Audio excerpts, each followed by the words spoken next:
a little bit of a different setting. And for Christmas, I actually ordered myself a proper light. So the light that I have right here is blinding me, but I'm going to move forward because that's what I do for you guys.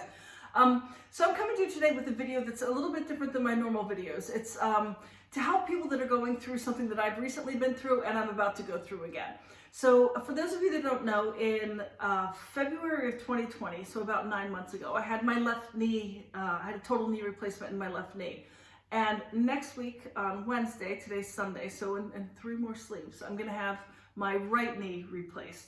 So you might think, I hope you're thinking I'm a little bit too young to have 2 knee replacements, but I was probably a lot of you know, I was a professional athlete, and I've broken, damaged, torn, ripped, dislocated, name it. I've even had my front teeth knocked out 5 times.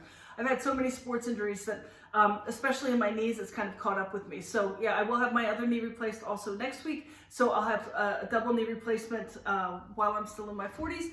But I thought because I've already been through it with one leg and I'm about to go through it on another leg, I might be able to help some of you that are going through it, or if your spouse is going through it, or if you know people that are going to go through it, some things that you can get ready beforehand so that when you get home from the hospital, you're a little bit better prepared, which is what I'm doing right now. I'm going through this process right now, getting prepared for getting home from the hospital. So if you have seen, I already did a video of my first recovery from my first knee surgery.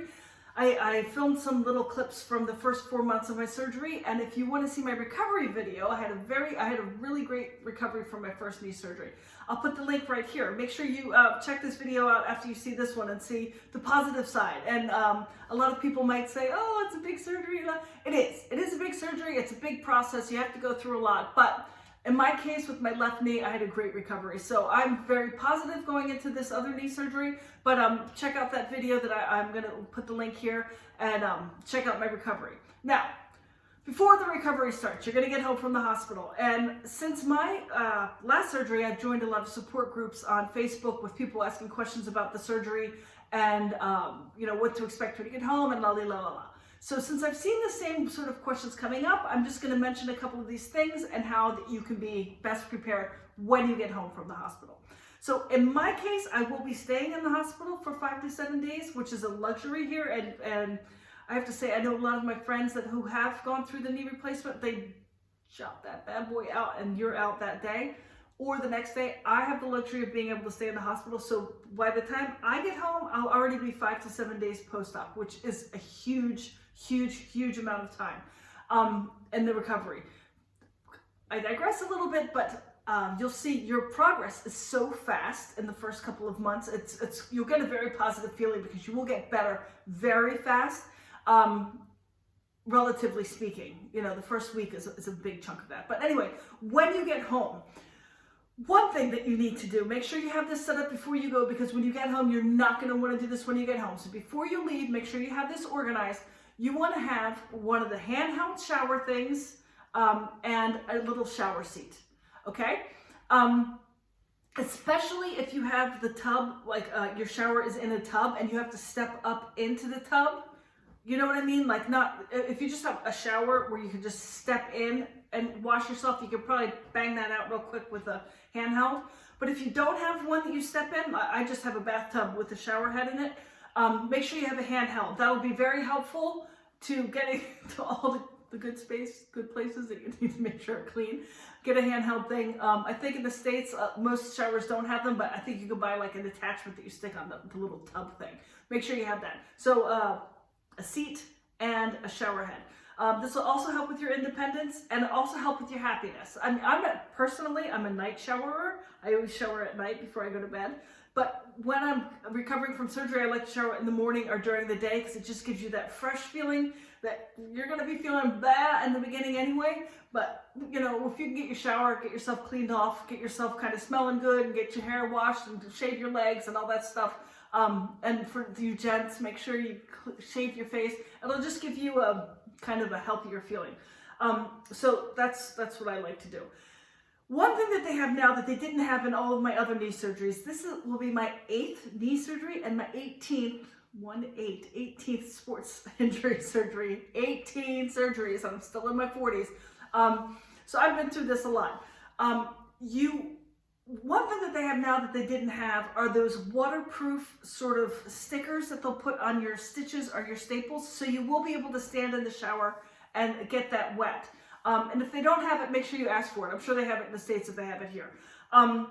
The olden days, we had to wrap everything in saran wrap and put a big trash bag on it and duct tape it and do all these things to make sure you didn't get your stitches wet. But now they just have this cute little bandage that goes on it, and it's a lot easier. I wish I would have come up with it myself, because I would be a millionaire right now.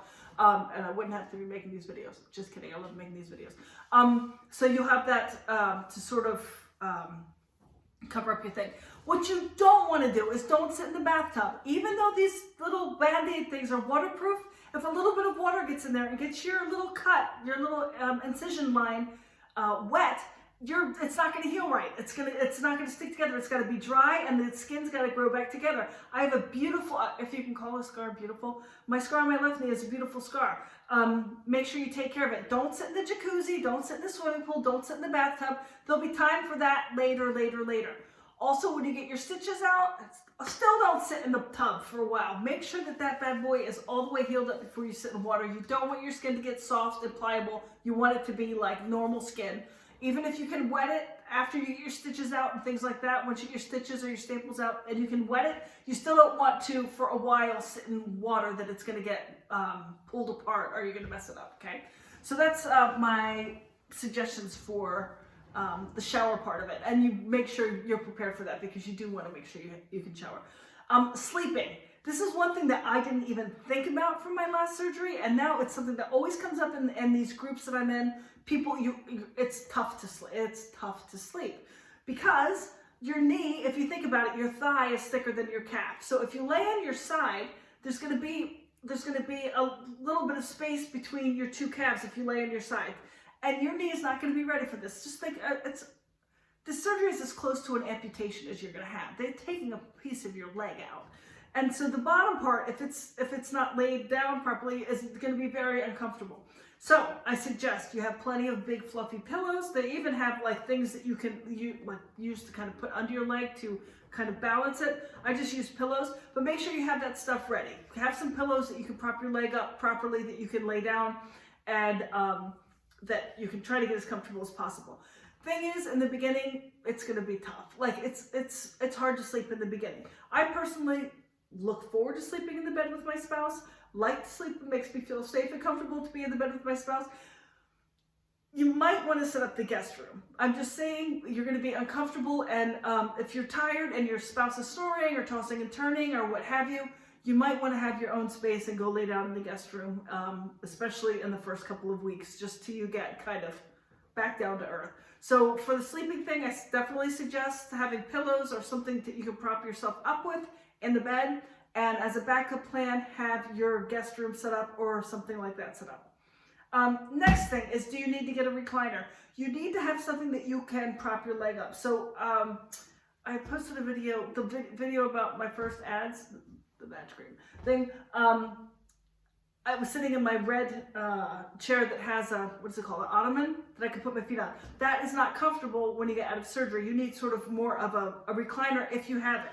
So this is where my recliner, well, I have my camera set up, so you're not going to see it, but it's electronic, and it kind of, you can hear it. The foot thing goes up and down, and it's got a lot of great support for my leg and my foot. So this is where I sit after my knee surgery when I'm hanging out in the living room. Have something that's going to support your leg.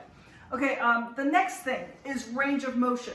If you can get a Kinetec machine, even if you have to pay for it yourself. Last time I had one here, I paid for it myself, but this time I think it's going to be in my insurance. The Kinetec machine will move your leg. Okay, some people don't agree with it. Some people do agree with it. I guess it's a little bit old school. I like the thing. I have it set up in my guest room where sometimes I sleep, and I just go get on it, and it's really good for your range of motion. It'll passively move your leg. And I kind of set goals with it because, as I said before, I'm a big goal setter. So like if I'm at night, when I got home from surgery the first time, it was about 90 degrees. They can't push past 90 degrees until you have your stitches out. But I would set it for 90 and go for like 30 minutes, and then maybe go 95, 100, la la la. So within a few weeks, I was already at 120 to 130 flexion. That's how you can bend it. So this is my other knee that I had done, and I can bend it like this. So that's pretty good. Also, extension. You want to have time during the day where your leg is flat, and even put a rice bag on top of your knee, things like this, to make sure you're getting your full extension. I see people that are maybe not used to knee surgeries in my little support groups, and they're like, oh, it hurts. It's gonna hurt. It's gonna hurt. Suck it up, buttercup. It's gonna hurt. But if you don't get extension and flexion right in the beginning, and you don't work on it right from the day you get out of surgery, you're going to be unhappy, because you're never going to reach it, and then you're going to have a lifetime of even more problems. If you just push it out, you know what, I'm going to say a bad word, because it's the perfect word for this. It sucks. And I know that's a crude word, and I shouldn't say it. It sucks in the beginning, but you have to push to get your extension, and you have to push to get your flexion. Otherwise, you're going to be unhappy, and it's going to affect you forever. And then you're going to have a manual, whatever it's called, where they put you to sleep, and then they fix it. You don't want that. Push it out. It stinks. It hurts. Just do it, and then you're going to be happier. Trust me. So flexion, extension. Also, before surgery, make sure you're working out as much as you can, whether it's walking, Nordic walking, biking, swimming. Try to get your muscles as fit as you can. Now, this is going to be interesting for me for this surgery, because on my left knee, I was able to work out because my pain level was not as bad as it is now. So I was able to work out. I was doing a lot of Nordic walking and stationary biking. So I was in pretty good shape. This one that's coming up, I wasn't able to work out as much because my pain level was really bad, and I'm on crutches most of the time, which probably none of you know because I don't really show it on my videos. But in the morning especially, I'm on crutches. I can't get to the bathroom. I can't get down the steps.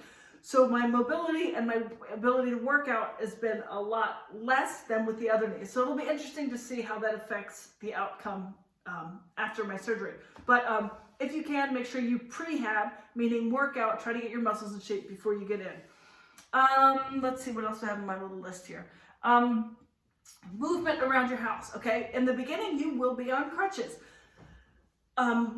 If you go to the kitchen and you want to get something to eat and you're on crutches, you're not going to be able to carry it, okay? These are just little things that you want to think about. So make sure you have something set up. So if you get something out of the fridge, and you want to have a snack and you want to have a yogurt or whatever, make sure you have a place that you can take it out of the fridge and put it down and sit down, because you won't be able to carry it. If you want to eat in front of the TV, you won't be able to do that in the beginning unless you have a caretaker who's going to be home 24 hours a day to wait on you, which is a luxury. I do have someone that's going to be at home, but not 24 hours a day. So things like that, just have in mind that you have a place to sit that's close to where the food is. If you want to have a drink, and I don't mean an alcoholic drink, knock that off too during surgery time. But if you want to have a coffee, for example, have like a canvas bag or a little backpack handy. I have a little shoulder canvas bag, and have a thermos or a cold water bottle thing handy in the kitchen. So if you want a coffee, you take it, you put it in the thermos, you put the lid on the thermos, you put the thermos in your bag with your coffee cup, you put it over your shoulder or your backpack, and then you can crutch into the living room or wherever you're going, have a seat, have your drink, and then you'll be able to carry it. If you don't have this set up ahead of time, when you want to have your drink, you can't carry a cup of coffee and walk on crutches. It's not going to work. So make sure you have that kind of set up before you go into surgery, so that you're kind of setting yourself up for success. Let's see, movement around the house. Yeah, so make sure you have that set up. Pain management. You'll probably be given a lot of pain meds.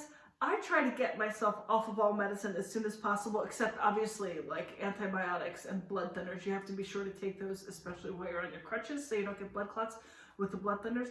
But pain pills and things like that, I try to get off of them as quickly as I can, and usually I'm pretty good about getting off those pretty quick. And this is my opinion, and this is just an opinion, and this is what's been true for all of my surgeries that I've had. Like I said, I've had 18 of them. Ice baby. Those of you that are kids of the 70s, don't think of vanilla ice, think of the ice from your freezer. Now, for some reason, suddenly in 2020, the doctors and the physios and everything were telling me, don't ice all the time. Just get like a cool thing that's like a little bit cooler than room temperature. Hell no. I needed ice, cold ice cubes, ice for my knee. The thing now is like, don't put too cold ice, it's not good for your, okay, whatever, I'm not a doctor, they said it's not good for your blood flow. I needed ice, and I needed cold ice, and I had it on my leg all the time. Show me somebody, like I said, I'm going to post it again. Here's the video of my recovery, and you see me running the 5K in 26 minutes, which isn't my fastest 5K, but I'm an old lady and I'm fat, and I ran a 5K in 26 minutes, 4 months post-op. If somebody can do better than my rehab, fight me. I'm just kidding, don't fight me. I don't want to fight you, but I'm Swiss, I'm neutral. But it worked out for me, and I put ice on it literally 24 hours a day, to where my spouse said, I think you have an ice addiction, because I even went to bed with ice on my knee. That's what worked for me. That's the only thing that helped the pain. That's what made me feel better. Better than the pills, better than the morphine and whatever else.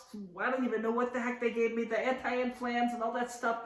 None of that helped me. Ice did. So make sure you have ice packs.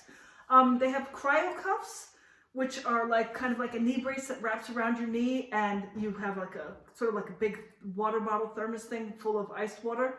You can lift that up. The water goes down a tube into this knee brace, and you can wrap that around your knee. Those are also fantastic. I've used those, but nothing is better than the good old-fashioned ice pack. So I have one of the kind of squishy ones, you know, the blue jelly ones, and I usually start with that one. Keep that on there till it's not cold anymore. Put that one away. Then I get 2 block ice. They're the blue ones that you put in your cooler to keep your beer cold. Switch to 2 of those. Move those back in there. Then I have a bigger one that I put on there and move side to side until that's not cold anymore. And then I can get the gel one out. Make sure you have ice packs. Trust me on this one. They're going to be your savior. Ice packs, ice packs, ice packs. Okay. I think that's all the points that I wanted to cover. Again, I just hope that since I've already been through this and I'm preparing to go through it again this week, that maybe I can help some people that are a little bit scared and a little bit nervous and not really sure what to expect. I'm scared and I'm nervous too. I'm not gonna lie. I have like my tears are right here, like behind my eyes, ready to come out because I'm nervous. It's a big surgery and it's not fun in the beginning. But like I said, your progression, your healing process goes so fast. You get a really positive feeling and a feeling of accomplishment because the recovery does go pretty quick, and it goes like this in the beginning, especially the first 2 months. You're gonna be like, oh my gosh, I can do this, I can do this, I can do this, I can do this. So a big thing is having a positive attitude. Again, in a lot of these recovery groups that I'm in, or our support groups, there are a lot of people that are really super negative, and I always try to give them a positive outlook. Like it's only gonna be as good as the work you put in and your attitude. So try to have a positive attitude about it, and if your knee goes as well as my left one does, and hopefully as good as well as my right one is going to go, your quality of life is going to be so much better. You're going to be a lot more comfortable. You're going to be able to go out Nordic walking and swimming and things that you couldn't do because of your knee injuries. And kind of the reason that you went through all of this is to kind of get your lifestyle back, I'm assuming. So if you go through it, have a good attitude, try to do the best you can, and I definitely will make some more videos about how my knee surgery goes. Make sure you guys send me some messages because I'm going to be sad I can't have visitors in the hospital. So check out my recovery video that I told you about. The link is there, and please subscribe. I hope I'm pointing the right way this time. Last time I did it, I pointed the wrong way. I put a little button here because I'm getting all fancy on my YouTube channel. Click that little red button, subscribe if you haven't subscribed to keep up with my videos.